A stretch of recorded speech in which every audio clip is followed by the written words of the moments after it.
십자가의 사랑을 통해서 하나님께서 우리 모두를 한 가족 되게 하셨다고 좀 믿습니다. 요한복음 말씀에 보면은 예수님께서 우리에게 세 계명을 주셨는데 그것은 서로 사랑하라고 말씀하신 것입니다. 내가 너희를 사랑하는 것 같이 너희도 서로 사랑하라고. 이 시간에 이 축복의 노래를 통해서 함께 서로를 축복하고 싶습니다. 형제의 모습 속에 보이는 형제의 모습 속에 보이는 하나님 형상 아름다워라. 준비한 주의 자녀 됐으니 사랑하며 섬기리. 우리 옆에 있는 자매를 향해서 자매의 모습 속에 보이는 하나님 형상 아름다워라. 준비한 주의 자녀 됐으니 사랑하며 섬기리. 이 시간 우리 옆에 있는 분들에게 좀 나아가서 주님의 사랑으로 사랑합니다. 또 당신 하나님의 놀라운 걸작품입니다. 우리 함께 좀 서로를 축복했으면 좋겠습니다. 우리가 서로 사랑하면 이로써 모든 사람이 너희가 내 제자인 줄 알라고 좀 말씀하셨습니다. 우리에게 이 놀라운 사랑을 보이신 하나님을 향해서 시간 함께 노래합시다. 우리의 모임 중에 임하신 우리의 모임 중에 임하신 하나님 영광 아름다워라. 존귀한 왕이 여기 계시니 사랑하며 섬기리. 우리 다시 한번 우리 시선을 하나님께 두면서 우리의 모임 중에 임하신 하나님 영광 아름다워라. 존귀한 왕이 여기 계시니 사랑하며 섬기리. 사랑하며 섬기리. 사랑하며 섬기리.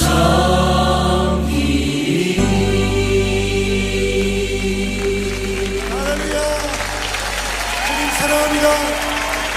네 주님, 우리가 주님 기뻐합니다. 네 주님,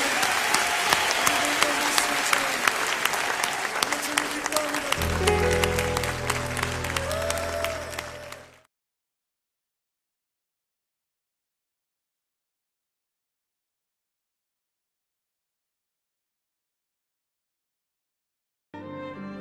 내가 원하는 바 선은 행하지 아니하고 도리어 원하지 아니하는 바 악을 행하는도다. 만일 내가 원하지 아니하는 그것을 하면 이를 행하는 자는 내가 아니요 내 속에 거하는 죄니라. 그러므로 내가 한 법을 깨달았노니 곧 선을 행하기 원하는 나에게 악이 함께 있는 것이로다. 내 속사람으로는 하나님의 법을 즐거워하되 내 지체 속에서 한 다른 법이 내 마음의 법과 싸워 내 지체 속에 있는 죄의 법으로 나를 사로잡는 것을 보는도다. 오호라, 나는 곤고한 사람이로다. 이 사망의 몸에서 누가 나를 건져내랴. 오늘 온라인으로 주일 예배를 함께 드릴 수 있게 되어서 참 감사합니다. 어떤 사람들은 온라인으로 드리는 이런 예배가 최선이 아니고 또 차선이라든지 또 어쩔 수 없이 그저 임시로 드리는 예배라든지 이렇게 말하시는 분이 있는데 그건 그렇지가 않습니다. 예배가 어디 최선의 예배가 있고 차선의 예배라고 정해놓고 드리는 것이 있을 수는 없죠. 어디서 예배 드리든 어떻게 예배 드리든 우리가 하나님과 교제하는 시간을 갖고 하나님의 말씀을 듣고 내가 하나님께 하소연할 수 있다면 그것이 아름다운 예배가 아니겠습니까? 오늘 우리들이 드리는 이 예배가 참으로 하나님이 기뻐하시는 예배라는 것을 믿으시고 함께 예배 드리기를 원합니다. 오늘 제목은요, 편견을 따르지 말라, 이런 제목을 가지고 로마서 7장 19절에서 24절 말씀을 가지고 하나님 말씀을 선포하고자 합니다. 오늘 본문은 로마 7장 19절을 이렇게 시작합니다. 내가 원하는 선은 행하지 아니하고 도리어 내가 원하지 아니하는 악을 행하는도다. 네, 무슨 말입니까? 나는 정말 선하게 살고 싶은데 왜 나는 그렇게 되지 않는 것인가? 뭐 이런 고백 아니겠습니까? 사실 이런 고백은 우리 모두의 공통된 고백입니다. 성경은 우리에게 이렇게 가르치시죠.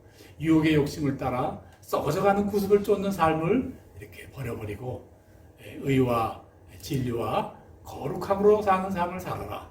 이렇게 우리에게 가르치시는데, 예수를 믿고 또 우리가 하나님을 따른다는 우리들이 사실 그게 안 된다고 말입니다. 중앙일보 백성호 종교 전문 기자라고 아주 꽤 그래도 이름을 알리는 기자가 우리가 잘 아는 김영석 교수님을 인터뷰한 내용이 중앙일보에 며칠 전에 실려 있더라고요. 그런데 오늘 설교에 인용할 만한 좋은 내용이라 이런 생각이 들었습니다. 그 요약해서 제가 한 세 가지로 요약을 했습니다. 첫 번째, 우리 그 기자가 우리 질문을 했습니다. 선생님은 100세가 넘게 살으셨는데 그 장수의 이유를 뭐라고 생각하십니까? 이렇게 첫 번째 물으니까요, 자기에 대한 이야기는 하지 않고 남의 얘기를 들으면서 이렇게 대답을 하더라고요. 내가 아는 사람들 중에는 주변에 100세가 넘게 사는 사람들이 7명이 있다. 그런데 그들을 가만히 보면 그들에게는 두 가지의 공통점이 있다. 이러면서요, 첫째, 욕심이 없고, 둘째, 화를 내지 않는다. 그렇게 대답을 하더라고요. 또 두 번째, 또 기자가요, 또 이렇게 물어요. 선생님은 신앙인으로 오랫동안 사셨는데 그 신앙은 언제 생깁니까? 또 이렇게 물어보니까 그에 대해 대답을 이렇게 하더라고요.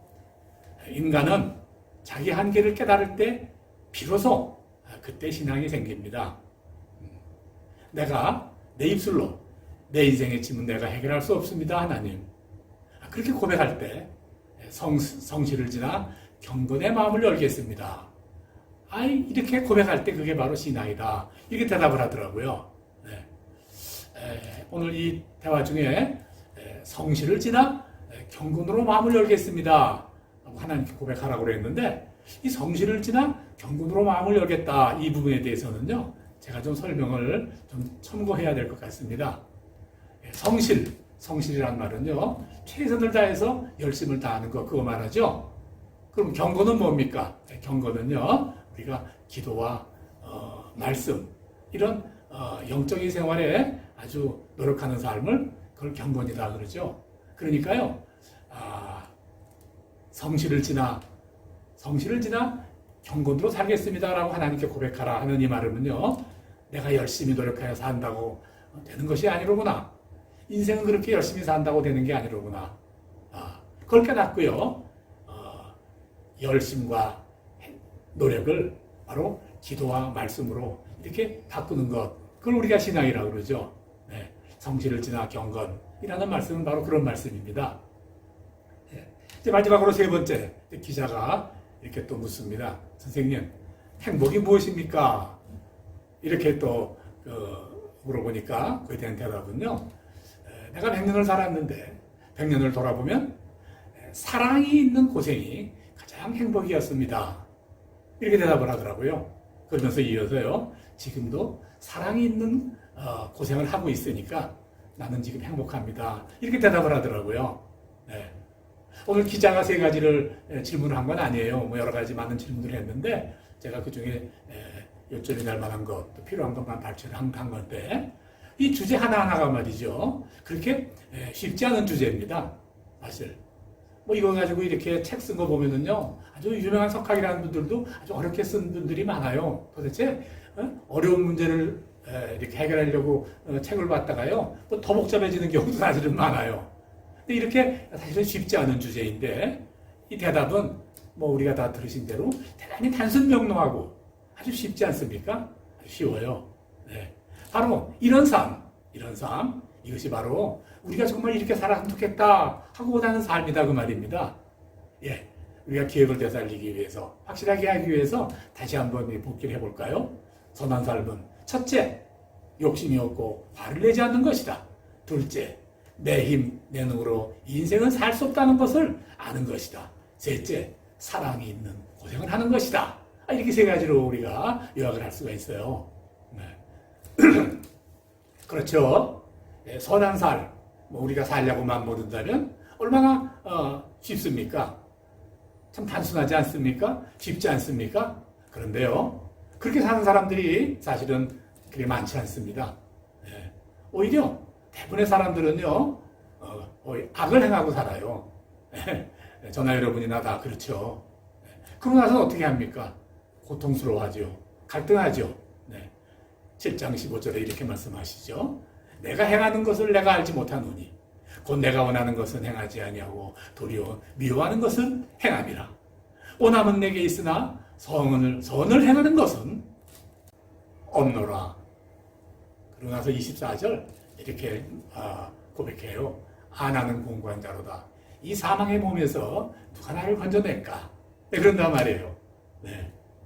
하기 원하는 선은 행하지 못하고 그저 악을 해놓고 나서는 또 가슴을 친다 그 말이에요.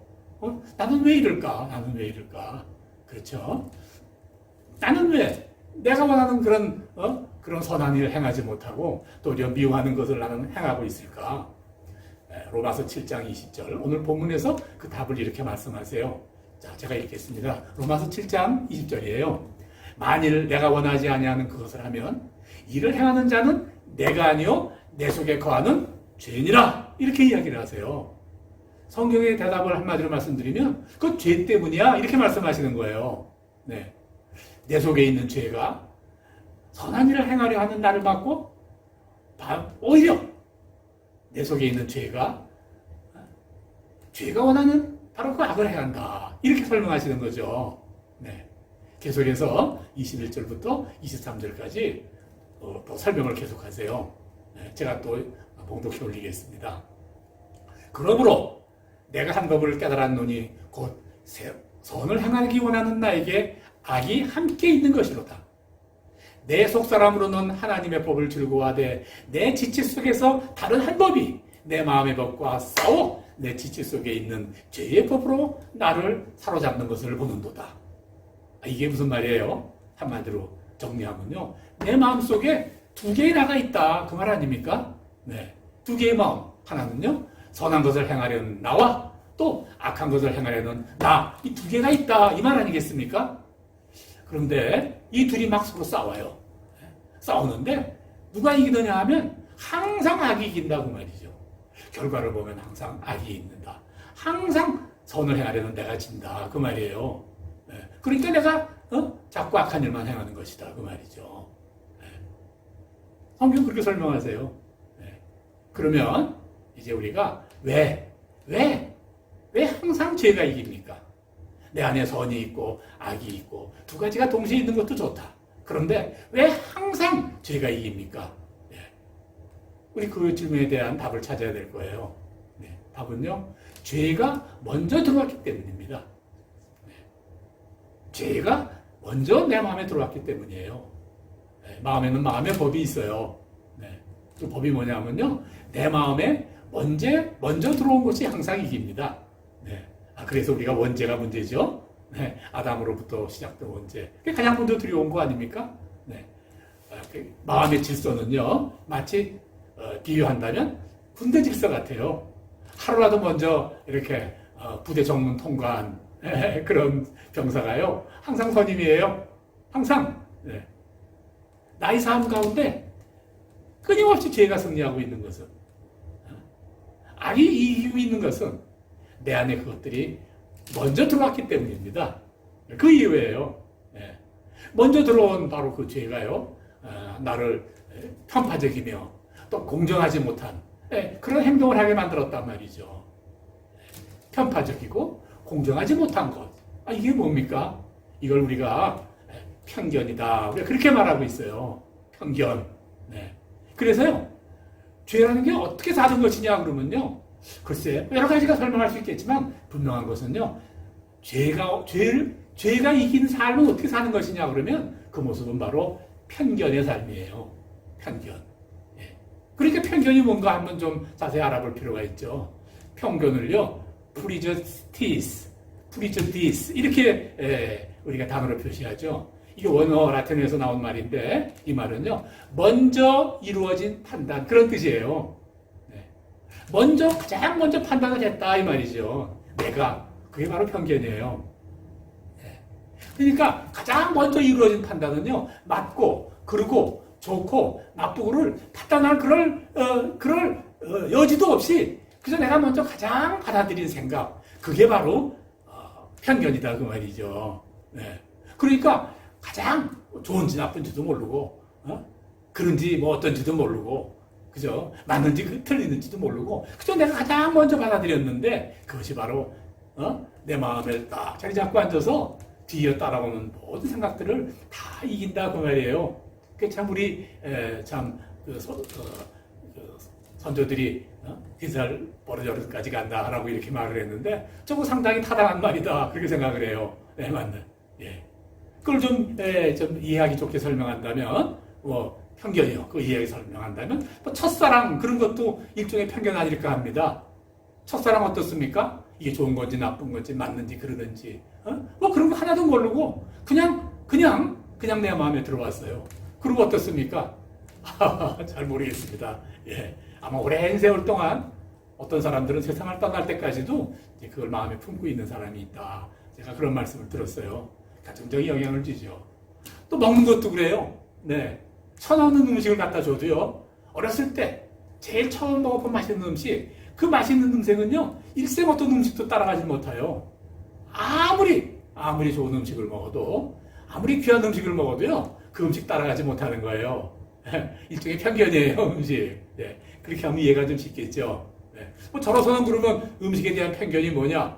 저는요, 짜장면을 따라간 음식이 없어요.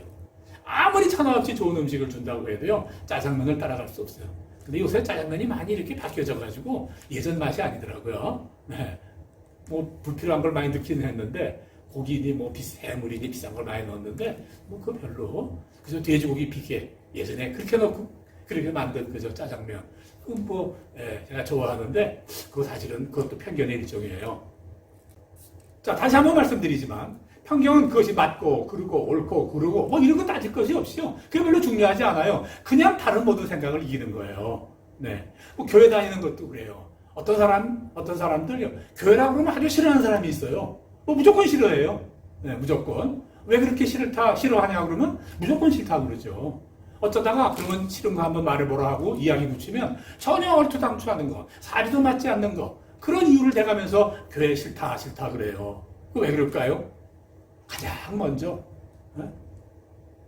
먼저 들어온 마음이 바로 교회가 싫다고 하는, 교회는 그렇게 좋은 곳이 아니다라는 편견이 마음에 들어와서 그렇다고 말이죠. 그래서 우리가 사람들이요, 고집이라든지 선입견이라든지 또 고정관념이라든지 이런 거 빨리 치우자 그러잖아요. 이거 다 편견과 같은 말이에요. 네, 편견으로부터. 네.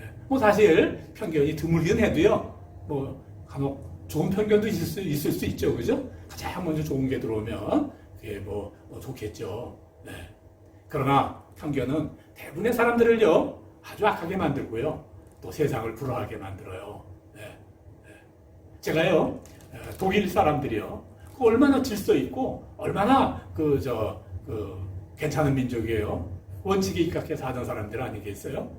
그 사람들이 어떻게 2차 대전을 일으키고 그 수많은 사람들을 학살하는 아우슈비츠에서 그런 일에 동참을 했나? 제가 항상 의심이 들었는데, 네? 제가 이런 이야기 듣고 제가 그렇구나 했어요.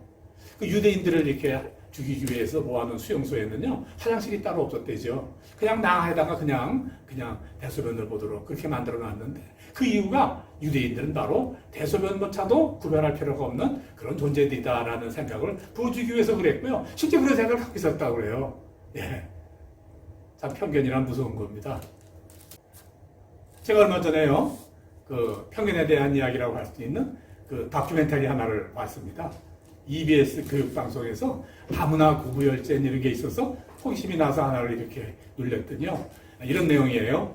캄보디아에서 시집온 그 며느리를 아주 시어머니가 아주 구박을 많이 해요. 네. 본인은 구박이 아니라 어떻게든 며느리로 교육시키기 위해서 그러는 거다 하는데 그 뭐 누가 봐도 시어머니가 구박하는 거예요. 시집살이라고 그러죠.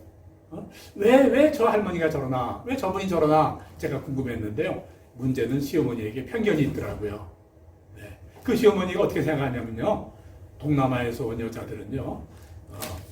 가난하고 또 교양이 없고 게으르고 그나마 가정교육도 제대로 받지 못하고 뭐 이런 사람들이다. 그런데 그런 며느리가 어느 날 갑자기 나타나가지고요. 이제 그분이 그냥 고생하고 갖고서 해온 이런 모든 것을 그저 거저 누리고 살려고 한다. 이게 못마땅했던 거예요. 네. 그런데요, 어떤 기회가 되어서 며느리와 함께 며느리가 자란 고향 캄보디아 친정집을 방문할 기회가 있게 되었어요. 제가 보기에 아마 프로그램을 제작하는 PD들이 의도적으로 그렇게 아마 꾸민 것 같아요. 네. 그곳에서 이제 같이 먹고 자고 하면서 일정 기간을 지내는 동안에 이 시어머니가 며느리가 자라온 모든 과정, 그 어린 시절부터 자라온 그 삶의 모습을 봤는데 자기 생각이 편견이었다는 것, 틀렸다는 것, 이거 깨달았게 된 거죠. 뭐 여러 가지 이유가 있어요. 자기가 무시했던 모든 것들이 그렇지 않았었구나 하는 그런 모습을 보게 된 거죠.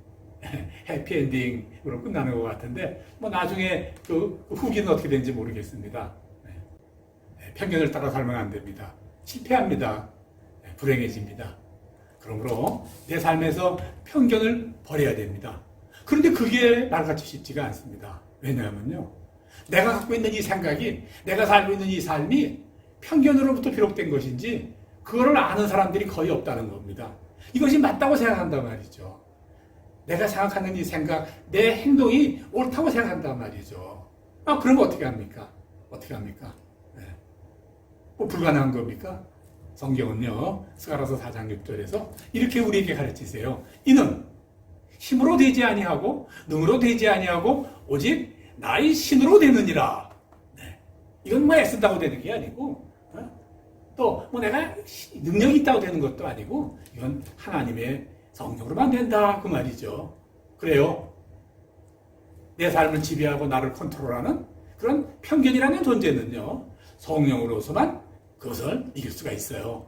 네. 성령이 내 마음에 거하도록 해야 돼요. 로마서 8장 11절은 이렇게 가르치십니다. 예수를 죽은 자 가운데서 살리신 이의 영이 너희 안에 거하시면 그리스도 예수를 죽은 자 가운데서 살리신 이가 너희 안에 거하시는 그 영으로 말미암아 너희 죽을 몸도 살리시리라. 아멘. 네, 그렇죠. 성령의 사람이 되면 됩니다. 성령이 내 안에 오시면 됩니다. 네. 성령을 따라 사는 것이 대단히 복잡하고 어려운 주문 같아 보이죠. 네. 그렇게 설명하는 사람이 많습니다. 삼각산에 가서 소나무 뿌리를 흔들어서 몇 뿌리는 빼야 되고요. 뭐 40일 금식 기도는 한두 번 해야 되는 거 아니냐. 이렇게 어려운 것으로 말하는 사람들이 많은데 아닙니다. 그냥 사는 겁니다. 어떻게 사느냐? 그리스도인이 사는 상식적인 그리스도인으로 살면 되는 겁니다. 네. 그게 어떻게 사는 건데요? 네. 예. 오늘 결론으로 말씀을 드리겠습니다. 그런 삶이 어떻게 사는 삶인지 다시 설교의 소도로 돌아가겠습니다. 첫째, 어떻게든 욕심 부리지 말고 어떻게든 화를 내지 않도록 애써야 됩니다. 둘째, 열심히 살고 노력하려고 애쓰기보단 그보다 먼저 기도와 말씀으로 살려고 애써야 됩니다. 셋째, 사랑으로 봉사하고 섬기는 삶을 살려고 애써야 합니다. 그렇게 애쓰다 보면요, 어느 날 문득 내 안에 성령이 거하심을 알게 될 것이고 나의 삶을 편견이 아니라 성령을 따라 사는 삶을 살고 있을 것입니다. 그런 놀라운 삶을 살 수 있는 축복을 가질 수 있는 여러분이 되도록 오늘 예배에 참석한 모든 성도들에게 주 이름으로 간절히 축원합니다. 기도하겠습니다.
이곳으로 인도하셨음을 믿습니다.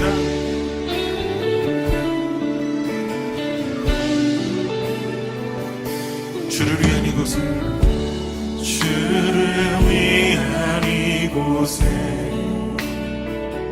예배하는 자들 중에 그가 찾는 이 없어 주님께서 슬퍼하시네. 주님이 찾으시네.